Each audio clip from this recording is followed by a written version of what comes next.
अस्सलाम वालेकुम। मेरा नाम इरम बीबी है।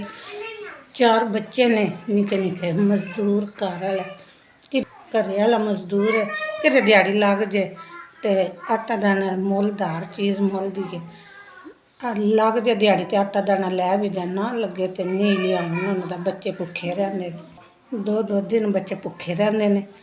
स्कूल भी जाते हैं कि कापी नहीं होंगी कदे पेंसिल नहीं होंगी कदे छोड़े औखे ही पढ़ते भी नहीं पे। जी हाँ मंदी दिहाड़ी लग जाए तो कोई घर पक जाता ना लगे तो औखे ही टाइम लंघदा। 4 बच्चे 2 जी असी आप 6 बंदे आ बड़ा औखा वक्त लंघदा। जेड़े हाल भी चला रखे चुप करके असी शुक्र सबर नाल पे लंघाने औखा वक्त गुजारने पे।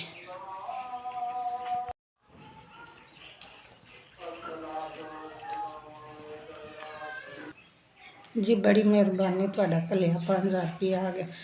बड़े औखे कोई बच्चों वास्ते लून तेल लै आवांगे। अल्लाह तुहानू तंदुरुस्ती दे जिंदगी दे गरीबां की मदद करते रहो। तुहाडे घले 5000 नाल कोई बच्चों का लून दाल लै आवांगे। 2 दिहाड़े हो गए बच्चों कोई खादा नहीं आया। तुहाडे घले 5000 नाल कोई लून दाल लिया के पका लाने। अल्लाह पाक तुहानू तंदुरुस्ती दे जिंदगी दे। अल्लाह पाक चोखा दे जे गरीबां की मदद करते रहो। अल्लाह पाक तंदुरुस्ती भी दे जिंदगी भी दे।